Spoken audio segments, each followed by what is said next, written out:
ನಮಸ್ತೆ friends, welcome to ಇನ್ ಕನ್ನಡ. ನಾನು ಕೀರ್ತಿ ಚೇತನ್.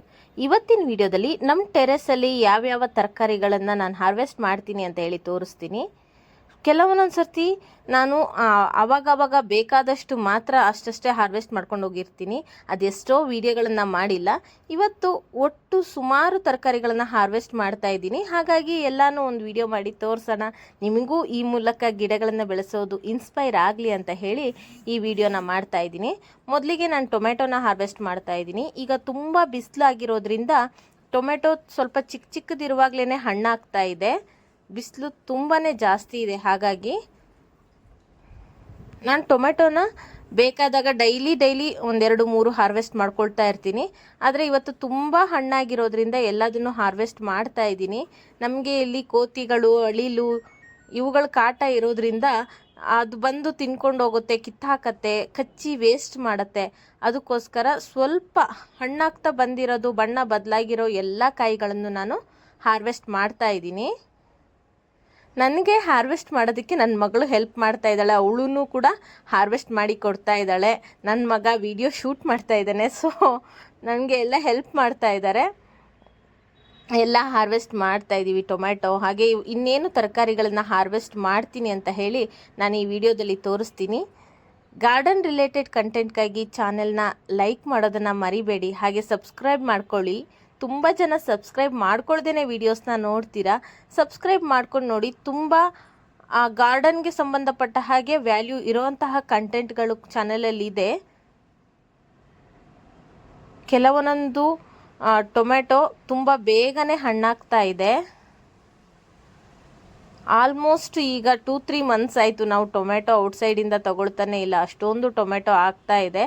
ಇದೆಲ್ಲದಕ್ಕೂ ನಾನು ಫರ್ಟಿಲೈಸರ್ ಅಂತ ಕೊಡ್ತಾ ಇರೋದು ಒಂದು ಲಿಕ್ವಿಡ್ ಫರ್ಟಿಲೈಸರ್ಗಳು. ಯಾವ್ಯಾವ ಲಿಕ್ವಿಡ್ ಫರ್ಟಿಲೈಸರ್ಗಳು ನನ್ನ ಚಾನಲಲ್ಲಿ ಇದೆ ಅಲ್ಲ, ಅದೆಲ್ಲ ಲಿಕ್ವಿಡ್ ಫರ್ಟಿಲೈಸರ್ಸ್ಗಳನ್ನು ಸಹ ನನ್ನ ಗಿಡಗಳಿಗೆ ಕೊಟ್ಟಿದ್ದೀನಿ. ಎಲ್ಲನೂ ಆರ್ಗ್ಯಾನಿಕ್ ಆಗಿಯೇ ಬೆಳೆಸ್ತಾ ಇರೋದು. ನನ್ನ ಮಗಳು ಟೊಮೆಟೊ ಹಣ್ಣು ಕಟ್ ಕೊಡ್ತೀನಿ ಅಂತ ಹೇಳ್ತಾ ಚಿಕ್ಕ ಚಿಕ್ಕ ಮಿಡಿನೆಲ್ಲ ಕಟ್ ಮಾಡಿಬಿಟ್ಲು. ಒಟ್ಟು ಇಷ್ಟು ಟೊಮೆಟೊ ಹಾರ್ವೆಸ್ಟ್ ಮಾಡಿದ್ವಿ. ನೆಕ್ಸ್ಟು ನಾನು ಹಾರ್ವೆಸ್ಟ್ ಮಾಡೋಕ್ಕೆ ಬಂದಿರೋದು ಬೀನ್ಸು. ಆ್ಯಕ್ಚುಲಾಗಿ ಇದು ನಾನೇನು ಔಟ್ಸೈಡಿಂದ ಬೀಜ ತಂದು ಬೀನ್ಸ್ ಹಾಕಿರೋದಲ್ಲ. ಈ ರೀತಿ ಬೀನ್ಸ್ ಅಂಗಡಿಯಿಂದ ತಂದಾಗ ಈ ರೀತಿ ಹಣ್ಣಾಗಿರುವಂತಹ ಬೀನ್ಸ್ ಇರುತ್ತಲ್ವ, ಅದರಲ್ಲಿ ಸೀಡ್ಸ್ ಒಂದೆರಡು ಜರ್ಮಿನೇಟ್ ಆಗಿತ್ತು, ಅಂದರೆ ಮೊಳಕೆ ಬಂದಿತ್ತು. ಅದನ್ನು ತೊಗೊಂಬಂದು ತೊಟ್ಟಿನಲ್ಲಿ ಹಾಕಿದ್ದೆ. ಅದೇ 2 ಗಿಡ ಬಂದಿತ್ತು. ಇದು ಚೌಳಿಕಾಯಿ ಗಿಡ. ಇವಾಗ ಹೂ ಬಿಟ್ಟು ಚಿಕ್ಕ ಚಿಕ್ಕದು ಕಾಯಿ ಆಗ್ತಾ ಇದೆ.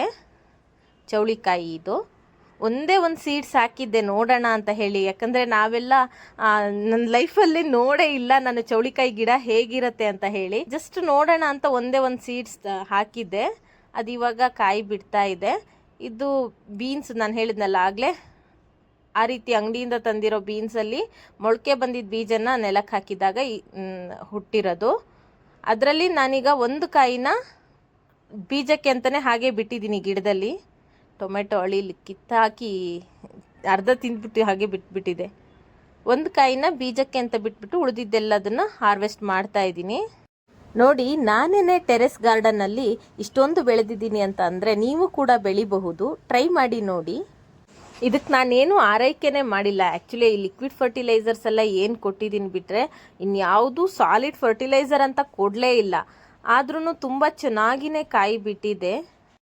ಹಾಗೆ ನೋಡಿದ್ರೆ ಬೀನ್ಸ್ ಕೂಡ ತುಂಬ ಈಸಿ ಬೆಳೆಯೋದು. ಬಳ್ಳಿ ಹಬ್ಬೋದಕ್ಕೆ ಒಂದು ಆಸರೆ ಮಾಡಿಕೊಟ್ರೆ ಸಾಕು, ಚೆನ್ನಾಗಿ ಈಸಿಯಾಗಿಯೇ ಬೀನ್ಸ್ನ ಬೆಳಿಬಹುದು. ನಾನಿಲ್ಲಿ ಒಂದು ಕೋಲನ್ನು ಹಬ್ಬಿ ಬಿಟ್ಟಿದ್ದೀನಿ ಅಷ್ಟೇ. ಸ್ವಲ್ಪ ಜಾಸ್ತಿ ಟೈಮ್ ಬಿಟ್ಬಿಟ್ರೆ ಬೆಳೆದೋಗ್ಬಿಡುತ್ತೆ. ಎಳೆದಿದ್ದಾಗ ನಾನು ಏನು ಮಾಡ್ತೀವಿ ಅಂತಂದರೆ, ಎಳೆದಿರುವಾಗಲೇ ಕಟ್ ಮಾಡ್ಕೊಂಡ್ಬಿಡ್ತೀವಿ. ಡೈಲಿ ಒಂದೋ ಎರಡೋ ಸಿಗತ್ತೆ, 2 ಬಳ್ಳಿ ಇರೋದಲ್ವಾ. ಹಾಗಾಗಿ ಆ ಎಳೆದೆಳೆದನ್ನು ಕಟ್ ಮಾಡ್ಕೊಂಡ್ಬಿಟ್ಟು ಹಸಿದಾಗಿನೇ ತಿಂತೀವಿ. ಟಿಫನ್ನು ಅಥವಾ ಮಧ್ಯಾಹ್ನ ಊಟ ಮಾಡೋ ಟೈಮಲ್ಲಿ ಹಸಿದಾಗಿನೇ ಹಾಗೆ ತಿಂತೀವಿ.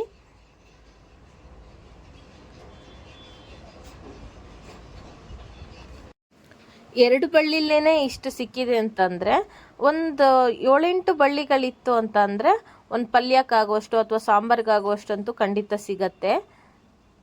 ಇನ್ನೂ ಹೆಚ್ಚಿನ ಆರೈಕೆ ಮಾಡಿ ಚೆನ್ನಾಗಿ ಚಪ್ರ ಎಲ್ಲ ಮಾಡಿ ಗೊಬ್ಬರ ಬುಡಕ್ಕೆ ಚೆನ್ನಾಗಿ ಗೊಬ್ಬರ ಎಲ್ಲ ಕೊಟ್ಟರೆ, ವರ್ಮಿ ಕಂಪೋಸ್ಟ್ ಆಗಲಿ ಅಥವಾ ಹಸುವಿನ ಸೆಗಣಿ ಆ ರೀತಿ ಗೊಬ್ಬರಗಳನ್ನು ಚೆನ್ನಾಗಿ ಕೊಟ್ಟರೆ ಇನ್ನೂ ಚೆನ್ನಾಗಿ ನಾವು ಹಾರ್ವೆಸ್ಟ್ನ ಮಾಡಬಹುದು. ಇದು ಜಸ್ಟ್ ಟ್ರಯಲ್ ಆ್ಯಂಡ್ ಎರರ್ ಥರ ನಾನು ಟ್ರೈ ಮಾಡಿದ್ದು. ಇಷ್ಟು ಸಿಕ್ತು. ಇನ್ನೂ ಒಂದೆಲ್ಲೋ ಇದೆ ಅಂತ ಅನಿಸುತ್ತೆ. ಎಸ್, ಇದೊಂದಿದೆ, ಸ್ವಲ್ಪ ಎಳೆದಿದೆ, ಬಟ್ ಕಟ್ ಮಾಡ್ಕೊಂಡ್ಬಿಡ್ತೀನಿ. ನಾನು ಇದ್ರ ಜೊತೆಲಿ ಒಂದು ಚಿಕ್ಕದು ಪೇಂಟ್ ಬಕೆಟಲ್ಲಿ ಒಂದು ಅಲಸಂದೆಕಾಯಿದು 2 ಬೀಜ ಹಾಕಿದ್ದೆ. ಅದರಲ್ಲಿ ರೆಗ್ಯುಲರ್ ಆಗಿ ಕಾಯಿ ಸಿಗ್ತಾ ಇರುತ್ತೆ. 2, 3, 4 ಡೈಲಿ ಒಂದು 2 ಆದರೂ ಕಾಯಿ ಸಿಕ್ಕೇ ಸಿಗತ್ತೆ. ನಾವು ಇದನ್ನು ಅಷ್ಟೇ, ಏನು ಪಲ್ಯ ಎಲ್ಲ ಮಾಡೋದಿಲ್ಲ. 2 ಬಳ್ಳಿ ಇರೋದು, ಒಂದು 2-3 ಕಾಯಿ ಡೈಲಿ ಸಿಗ್ತಾ ಇರುತ್ತೆ. ಅದನ್ನ ಎಳೆದಿರುವಾಗಲೇ ಹಾರ್ವೆಸ್ಟ್ ಮಾಡ್ತೀವಿ. ತಿಂಡಿ ಜೊತೇಲಿ ಅಥವಾ ಊಟದ ಜೊತೇಲಿ ಹಸಿದಾಗಿ ಹಾಗೆ ತಿಂತೀವಿ. ಚೆನ್ನಾಗಿರತ್ತೆ ತಿನ್ನೋಕ್ಕೆ. ಹೇಗಿದ್ರು ಯಾವುದೇ ರೀತಿ ಕೆಮಿಕಲ್ ಏನು ಇಲ್ಲ ಅಲ್ವಾ, ಹಾಗಾಗಿ ತಿನ್ನೋದಕ್ಕೂ ಧೈರ್ಯ. ಒಟ್ಟು ಇದೆರಡು ಅಲಸಂದೆಕಾಯಿ, ಅದು ಬಿಟ್ಟು ಉಳಿದಿದ್ದಿಷ್ಟು ಬೀನ್ಸ್ ಸಿಕ್ತು. ಅದೂ ಯಾವುದೇ ಆರೈಕೆ ಮಾಡದೆ ಸಿಕ್ಕಿದ್ದು. ಇದು ಒಂದು ಹೀರೆಕಾಯಿಯ ಕತೆ. ಏನಂದರೆ, ಈ ಪಾಟಲ್ಲಿ ನನಗೆ ಮಣ್ಣೇನೂ ಇರಲಿಲ್ಲ. ಆಲ್ರೆಡಿ ಇದ್ದಿದ್ದಂಥ ಪಾಟ್, ಇದರಲ್ಲಿ ಗುಲಾಬಿ ಗಿಡ ಇತ್ತು. ಅದರಲ್ಲಿ ಸುಮ್ಮನೆ ನನಗೆ ಕಂಟ್ರೋಲ್ ಮಾಡೋಕ್ಕಾಗ್ದೇ ಒಂದು ಬೀಜ ಹಾಕಿದೆ, ನೋಡೋಣ ಹೇಗೆ ಬರುತ್ತೆ ಅಂತ ಹೇಳಿ. ಅದು ಚಿಕ್ಕದಾಗಿ ಬಂದಿದೆ. ಬಳ್ಳಿನೂ ಏನಂತ ಹೆಲ್ದಿಯಾಗಿ ಇಲ್ಲ, ಚಿಕ್ಕದಾಗಿ ಬಂದಿದೆ ಒಂದು ಹೀರೆಕಾಯಿ. ಅದಿನ್ನ ಬಿಟ್ಟರೆ ಹಾಗೆ ಬೆಳೆದು ಹೋಗುತ್ತೆ. ನನ್ನ ಹತ್ರ ಸೀಡ್ಸ್ ಇದೆ, ಹಾಗಾಗಿ ಅದನ್ನು ಕೂಡ ಹಾರ್ವೆಸ್ಟ್ ಮಾಡ್ತೀನಿ. ನೆಕ್ಸ್ಟು ಬಂದು ಅವರೆಕಾಯಿ. ನಮ್ಮದು ಟೆರೆಸ್ ಗಾರ್ಡನಲ್ಲಿ ಇವಾಗ ಮೋಸ್ಟ್ ಅಟ್ರಾಕ್ಟೆಡ್ ಪಾಯಿಂಟ್ ಅಂತ ಅಂದರೆ ಈ ಅವರೆಕಾಯಿ ಬಳ್ಳಿ. ಇವಾಗ ಬಳ್ಳಿ ತುಂಬ ಕಾಯಿಗಳು ತುಂಬಿಕೊಂಡಿದೆ. ಇದನ್ನು ಇವಾಗ ಹಾರ್ವೆಸ್ಟ್ ಮಾಡಬೇಕು. ಅವರೆಕಾಯಿಗೆ ತುಂಬ ಜಾಸ್ತಿ ಪೆಸ್ಟ್ ಅಟ್ಯಾಕ್ ಆಗುತ್ತೆ. ಅದು ಅಂದರೆ ಅಫಿಡ್ಸ್ಗಳು, ಬ್ಲಾಕ್ ಕಲರ್ದು ಅಫಿಡ್ಸ್ಗಳು ತುಂಬ ಜಾಸ್ತಿ ಬರುತ್ತೆ. ನಾನು ನೀಮ್ ಆಯಿಲ್ನ ಸ್ಪ್ರೇ ಮಾಡಿದ್ದೀನಿ, ಹಾಗೆಯೇ ಬೂದಿ ಹಾಕಿದ್ದೀನಿ, ಅದರದ್ದು ನೀರನ್ನು ಸ್ಪ್ರೇ ಮಾಡಿದ್ದೀನಿ. ಅದೆಲ್ಲ ಯಾವ ರೀತಿ ಮಾಡಬೇಕು ಅಂತ ಹೇಳಿ ಚಾನಲಲ್ಲಿ ಇದೆ, ಅದನ್ನು ನೋಡಿ ನೀವು ಕೂಡ ಟ್ರೈ ಮಾಡಬಹುದು. ಆಲ್ಮೋಸ್ಟ್ ನಾನು ಯಾವುದು ಟೆರೆಸಲ್ಲಿ ಈಸಿಯಾಗಿ ಬೆಳೆಸಬಹುದು ಅಂತ ಇದೆ ಅವುಗಳನ್ನು ಮಾತ್ರ ಹಾಕಿದ್ದೀನಿ ಟೆರೆಸಲ್ಲಿ. ಅವರೆಕಾಯಿ, ಪಡವಲಕಾಯಿ, ಬೀನ್ಸು ಇದನ್ನೆಲ್ಲ ತುಂಬ ಈಸಿಯಾಗಿ ಟೆರೆಸ್ ಮೇಲೆ ಬೆಳೆಸಬಹುದು. ತುಂಬ ಜಾಸ್ತಿ ಇರೋದ್ರಿಂದ ನಾನು ಇದು ಸ್ವಲ್ಪ ಫಾಸ್ಟಾಗಿ ತೋರಿಸ್ತಾ ಇದ್ದೀನಿ. ಸ್ವಲ್ಪ ಹಿಂದೆನೇ ಅದನ್ನು ಬಂಚಾಗೇ ಕಟ್ ಮಾಡ್ತಾ ಇದ್ದೀನಿ, ತೊಟ್ಟು ಉದ್ದಕ್ಕೆ ಇಟ್ಬಿಟ್ಟು. ಯಾಕಂದರೆ ಅದನ್ನು ಗಿಡದಲ್ಲಿ ಹಾಗೆ ಬಿಟ್ಟರೆ ಸುಮ್ಮನೆ ಅಲ್ಲಿ ತನಕನೂ ಎನರ್ಜಿ ಬಂದು ಅದು ಡ್ರೈ ಆಗಿ ಹೋಗುತ್ತೆ. ಅದಕ್ಕೋಸ್ಕರ ಅದನ್ನು ಹಾಗೆ ಯಾಕೆ ಬಿಡಬೇಕು, ಅದನ್ನು ಕಟ್ ಮಾಡಿ ತೆಗಿತಾ ಇದ್ದೀನಿ. ಒಟ್ಟು ಇಷ್ಟು ಅವರೆಕಾಯಿನ ಹಾರ್ವೆಸ್ಟ್ ಮಾಡಿದ್ವಿ. ಇದೀಗ ಪ್ಲೇಟಲ್ಲಿ ನಿಲ್ತಾ ಇಲ್ಲ, ಅದಕ್ಕೋಸ್ಕರ ದೊಡ್ಡ ಪ್ಲೇಟಲ್ಲಿ ಶಿಫ್ಟ್ ಮಾಡ್ತಾ ಇದ್ದೀನಿ. ತುಂಬ ಖುಷಿ ಆಗುತ್ತೆ ಈ ಹಾರ್ವೆಸ್ಟನ್ನು ಮಾಡುವಾಗಂತೂ, ತುಂಬ ಖುಷಿ ಆಗುತ್ತೆ.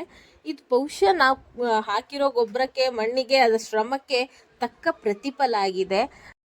ಈ ಹಾರ್ವೆಸ್ಟಿಗೆ ಬೆಲೆನೇ ಕಟ್ಟಕ್ಕಾಗೋದಿಲ್ಲ, ಅಷ್ಟು ಖುಷಿ ಕೊಡುತ್ತೆ. ಎಲ್ಲದಕ್ಕಿಂತ ಹೆಚ್ಚು ಖುಷಿ ಕೊಡುತ್ತೆ, ಮನಸ್ಸಿಗೆ ಒಂದು ನೆಮ್ಮದಿ ಸಿಗತ್ತೆ.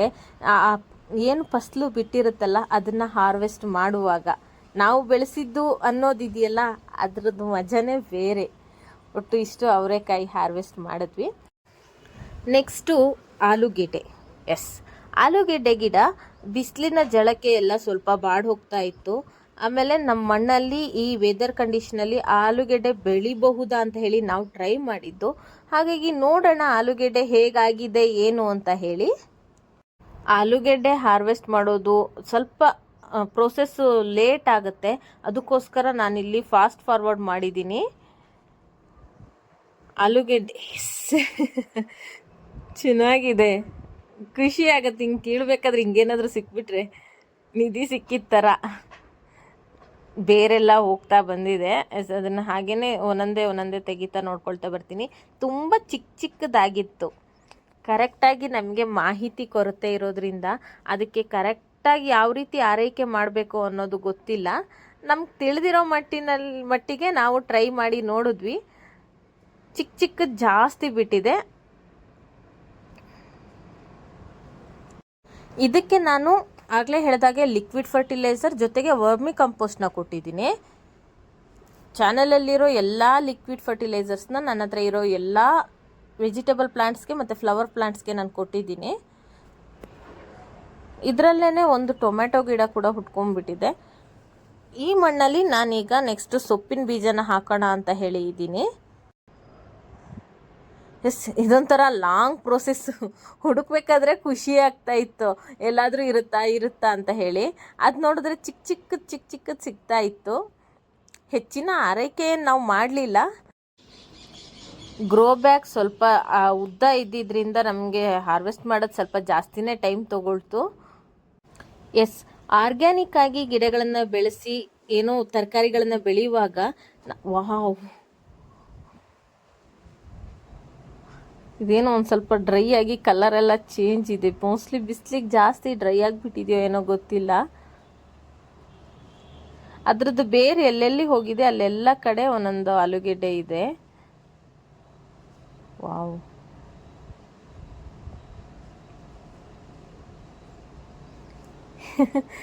ಏನು ವಿಸ್ಮಯ ಅಲ್ಲ ಪ್ರಕೃತಿಲಿ. ಖುಷಿ ಆಗ್ತಾ ಇತ್ತು, ನಿಜ ತುಂಬ ಖುಷಿ ಆಗ್ತಾ ಇತ್ತು ಹಾರ್ವೆಸ್ಟ್ ಮಾಡುವಾಗ. ಆರ್ಗ್ಯಾನಿಕ್ ಆಗಿ ಬೆಳೆಸ್ತಾ ಇರಬೇಕಾದ್ರೆ ಇಳುವರಿ ಸ್ವಲ್ಪ ಕಮ್ಮಿನೇ, ಆದರೆ ನಮಗೆ ಎಷ್ಟು ಸಿಗುತ್ತೆ ಅನ್ನೋದಕ್ಕಿಂತ ನಾವು ಇದನ್ನೆಲ್ಲ ಬೆಳೆದಿದ್ದೀವಿ ಅನ್ನೋ ಖುಷಿ ತುಂಬ ಜಾಸ್ತಿ ಇದೆ. ಬಟ್ ಈಗ ನಾವು ನೆನ್ಪು ಮಾಡ್ಕೊಳ್ಬೇಕಾಗಿದ್ದು ರೈತರಿಗೆ ಹ್ಯಾಟ್ಸ್ ಆಫ್. ನಮಗೆ ಬೆಳೆದಿರೋ ಒಂದೆರಡು ಆಲೂಗೆಡ್ಡೆಗೆ ಇಷ್ಟೊಂದು ಖುಷಿ ಆಗುತ್ತೆ, ಅಂಥದ್ರಲ್ಲಿ ಅವರು ರಾಶಿ ರಾಶಿ ಬೆಳೀತಾರಲ್ಲ, ಗ್ರೇಟ್. ದೊಡ್ಡದಕ್ಕಿಂತ ಚಿಕ್ಕದು ತುಂಬ ಜಾಸ್ತಿ ಇತ್ತು. ಮಣ್ಣು ತುಂಬ ಟೈಟ್ ಆಯಿತು ಏನೋ ಗೊತ್ತಿಲ್ಲ, ಚಿಕ್ಕದೇ ಜಾಸ್ತಿ ಇದೆ.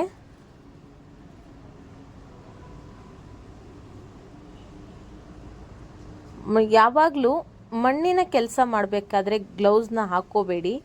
ಯಾಕಂದರೆ ಮಣ್ಣಲ್ಲಿ ಇರುವಂತಹ ಒಂದು ಗುಣ ಏನು ಅಂತ ಅಂದರೆ ಅದು ನಮ್ಮ ಸ್ಟ್ರೆಸ್ ಲೆವೆಲ್ನ ಕಮ್ಮಿ ಮಾಡುತ್ತೆ. ಇದು ಸೈಂಟಿಫಿಕ್ ಆಗಿ ಪ್ರೂವ್ ಆಗಿದೆ ಕೂಡ. ಆಮೇಲೆ ನೀಟಾಗಿ ಹ್ಯಾಂಡ್ ವಾಶ್ ಮಾಡಿಕೊಂಡ್ರೆ ಆಯಿತು. ಸೊ ನಾನಂತೂ ಅಷ್ಟೇ ಮಣ್ಣಿನ ಕೆಲಸ ಮಾಡುವಾಗ ಯಾವಾಗಲೂ ಫ್ರೀಯಾಗೇ ಇರ್ತೀನಿ. ಏನೋ ರೈತರ ಥರ ಫೀಲ್ ಬರುತ್ತೆ ಅದಕ್ಕೇ. ಓಕೆ, ಎಲ್ಲ ಕೇಳ್ತಾ ಇದ್ದೀನಿ. ಗಿಡಗಳನ್ನೆಲ್ಲ ಪೂರ್ತಿ ಕಿತ್ತು ಅಲ್ಲಲ್ಲೇ ಒಂದೊಂದು ಆಗೋದಕ್ಕೆ ರೆಡಿ ಆಗ್ತಾ ಇತ್ತು ಕೆಲವೊಂದೊಂದು. ನಾನಿಲ್ಲಿ ತುಂಬ ಕಟ್ ಮಾಡಿ ತೆಗೆದಿದ್ದೀನಿ ಪ್ರೋಸೆಸ್ಸಲ್ಲಿ. ಅದ್ರ ಮಧ್ಯದಲ್ಲಿ ನಂಗೆ ತುಂಬ ಸಣ್ಣದು ಸಿಕ್ಕಿದೆ. ಇದು ನೋಡಿ, ಒಂದು ಬೇರಲ್ಲಿ ಬಂಚಾಗಿ ಚಿಕ್ಕದು ಸುಮಾರಿದೆ. ಬಹುಶಃ ಬಿಟ್ಟಿದ್ದಿದ್ರೆ ಇದು ಸ್ವಲ್ಪ ದೊಡ್ಡ ಆಗ್ತಾ ಇತ್ತು ಅಂತ ಅನ್ಸುತ್ತೆ.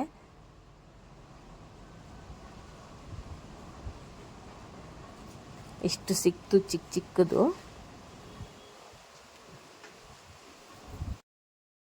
ಪಾಟಲ್ಲಿ ಯಾವ ರೀತಿ ಆಲೂಗೆಡ್ಡೆ ಬೆಳಿಬಹುದು ಅನ್ನೋದು ನಮಗಿದೊಂದು ಚಿಕ್ಕ ಪ್ರಯತ್ನ ಅಷ್ಟೇ. ಓಕೆ, ಬಟ್ ಒಂದು ಕಡೆ ಇದನ್ನು ಸುಮ್ಮನೆ ಅದ್ರ ಪಾಡಿಗೆ ಅದನ್ನ ಬಿಟ್ಬಿಟ್ರೆ ಅದಾಗುತ್ತೆ. ಎಷ್ಟು ಸಿಗುತ್ತೋ ಅಷ್ಟು ಸಿಗುತ್ತೆ. ಬೆಳೆಸಿದೀವಿ ಅನ್ನೋದೊಂದು ಖುಷಿ ಅಂತೂ ಖಂಡಿತ ಸಿಗತ್ತೆ. ಮೇಲೆಲ್ಲ ಮಣ್ಣು ಸ್ವಲ್ಪ ಉದುರುದ್ರಾಗೆ ಇತ್ತು, ಕೆಳಗೆ ಭಾರಿ ಗಟ್ಟಿ ಇತ್ತು ಮಣ್ಣು. ಬಹುಶಃ ಅದರಿಂದಾಗಿ ವಾವ್ ಸಖತ್ ದೊಡ್ಡದಾಗಿತ್ತು. ಇದು ದೊಡ್ಡದಿದೆ, ಚೆನ್ನಾಗಿದೆ. ಓಕೆ, ಇದು ಕರಿಬೇವಿನ ಗಿಡ. ಎಲೆ ಎಲ್ಲ ಚಿಕ್ಕದಾಗ್ತಾ ಇದೆ, ರೀಪಾಟ್ ಮಾಡ್ಬೇಕಂತ ಇದ್ದೀನಿ. ಇದು ನಿನ್ನೆ ಹಾರ್ವೆಸ್ಟ್ ಮಾಡ್ಕೊಂಡೆ, ಕೊತ್ತಂಬರಿ ಸೊಪ್ಪು. ಆ್ಯಂಡ್ ಈ ಪಡವಲಕಾಯಿ ದೊಡ್ಡ ಆಗ್ತಾ ಇದೆ ಇನ್ನು, ಅದಕ್ಕೋಸ್ಕರ ಅದನ್ನು ಹಾರ್ವೆಸ್ಟ್ ಏನು ಮಾಡೋದಕ್ಕೆ ಹೋಗೋದಿಲ್ಲ. ಇನ್ನು ಸುಮಾರು ಕಾಯಿಗಳು ಬಿಡ್ತಾ ಇದೆ. ಆಲ್ಮೋಸ್ಟ್ ಒಂದು 3-4 kg ಈಗ ಆಲ್ರೆಡಿ ಹಾರ್ವೆಸ್ಟ್ ಮಾಡಿದ್ದೀವಿ, ಇನ್ನು ಬಿಡ್ತಾ ಇದೆ. ಇದು ನಾವು ಇದಕ್ಕೋಸ್ಕರ ಒಂದು ಎಲ್ಲಿ ಬೇಕಾದರೂ ಅಲ್ಲಿ ಚೇಂಜ್ ಮಾಡೋ ರೀತಿ ಚಪ್ರನ ಮಾಡ್ಕೊಂಡಿದ್ದೀವಿ, ರೆಡಿ ಮಾಡ್ಕೊಂಡಿದ್ದೀವಿ. ವರ್ಟಿಕಲ್ ಆಗಿ ಯಾವ ಕಡೆ ಬೇಕೋ ಅಲ್ಲಿ, ಎಲ್ಲಿ ಬಳ್ಳಿಗಳಿರುತ್ತೆ ಅಲ್ಲಿ ಆ ಚಪ್ರನ ಶಿಫ್ಟ್ ಮಾಡ್ಬೋದು. ಆ ರೀತಿ ಪ್ಲ್ಯಾನ್ ಮಾಡ್ಕೊಂಡು ಮಾಡಿದ್ದೀವಿ. ಸದ್ಯಕ್ಕೀಗ ಪಡವಲಕಾಯಿಗೆ ಈ ಬಳ್ಳಿ ಚಪ್ರನ ಬಿಟ್ಕೊಂಡಿದ್ದೀವಿ. ಹಾಗೆಯೇ ನೋಡಿ, ಇಲ್ಲಿ ಅವರೆಕಾಯಿ ಬಿಡ್ತಾ ಇದೆ. ಇದನ್ನು ಅಷ್ಟೇ ಅಂಗಡಿಯಿಂದ ತಂದಿದ್ದು ಅವರೆಕಾಯಲ್ಲಿ ಬೀಜ ಮೊಳಕೆ ಬಂದಿತ್ತು, ಅದನ್ನು ಹಾಕಿದ್ದೆ. ಅದು ಕಾಯಿ ಬಿಡ್ತಾ ಇದೆ ಇವಾಗ. ಎಷ್ಟೊಂದು ಸಲ ನಾನು ಹೀಗೆ ತರಕಾರಿ ಬೀಜಗಳನ್ನು ಮಾಡ್ಕೊಳ್ತೀವಿ. ಆ್ಯಂಡ್ ಇದು ದೊಡ್ಡಪತ್ರೆ ಗಿಡ ಎಲ್ಲರ ಮನೆಯಲ್ಲೂ ಇರಬೇಕು. ಮಕ್ಕಳಿಗೆ ಕೆಮ್ಮು ಥಂಡಿಗೂ ಸಹ ಆಗತ್ತೆ. ಬೋಂಡ ಬಜ್ಜಿನೂ ಮಾಡ್ಬೋದು ಅದರಲ್ಲಿ. ಓಕೆ ಫ್ರೆಂಡ್ಸ್, ನೋಡಿದ್ರಲ್ಲ, ಒಟ್ಟು ಇಷ್ಟು ಅವರೆಕಾಯಿಯನ್ನು ಹಾರ್ವೆಸ್ಟ್ ಮಾಡಿದ್ವಿ. ಆ್ಯಂಡ್ ಒಂದು ಪುಟಾಣಿದು ಹೀರೆಕಾಯಿ ಆ್ಯಂಡ್ ಲಾಟ್ಸ್ ಆಫ್ ಟೊಮೆಟೋಸ್, ಇಷ್ಟು ಟೊಮೆಟೋಸ್ನ ಹಾರ್ವೆಸ್ಟ್ ಮಾಡಿದ್ವಿ. ಆ್ಯಂಡ್ ಫೈನಲಿ ದ ಆಲೂಗೆಡ್ಡೆ ಇಷ್ಟಿದೆ ನೋಡಿ. ಇದೊಂದು ಯಾಕೋ ಡಿಫ್ರೆಂಟಾಗೇ ಇದೆ, ಅದು ಯಾಕೆ ಕಲರ್ ಹಾಗೆ ಬಂದಿದೆ ಅಂತಲೇ ಗೊತ್ತಾಗ್ತಾ ಇಲ್ಲ. ಇದೊಂದು ಡಿಫ್ರೆಂಟಾಗಿದೆ. ಒಟ್ಟು ಇಷ್ಟು ಪುಟಾಣಿದು ಜಾಸ್ತಿ ಇದೆ, ದೊಡ್ಡದು ಒಂದು 3-4 ಇತ್ತು. ಇಷ್ಟು ಬೀನ್ಸನ್ನು ಹಾರ್ವೆಸ್ಟ್ ಮಾಡಿದ್ವಿ. ಏನು ಬೆಳೆಸಿದ್ವಿ ಅನ್ನೋದಕ್ಕಿಂತ ಎಷ್ಟು ಸಿಕ್ತು ಅನ್ನೋದಕ್ಕಿಂತ ನಾವು ಬೆಳೆಸಿದ್ದು ಅನ್ನೋದಿದೆಯಲ್ಲ, ಇದು ಆ ಖುಷಿನ ಎಕ್ಸ್ಪೀರಿಯನ್ಸ್ ಮಾಡಿದವರಿಗೆ ಮಾತ್ರ ಎಕ್ಸ್ಪ್ರೆಸ್ ಮಾಡೋಕ್ಕೆ ಸಾಧ್ಯ. ಅಷ್ಟು ಖುಷಿ ಸಿಗುತ್ತೆ. ನೀವು ಗಾರ್ಡನನ್ನು ಮಾಡಿ ವೆಜಿಟೇಬಲ್ಸ್ನ ಬೆಳೀರಿ. Eat healthy, stay healthy, take care, bye, happy gardening.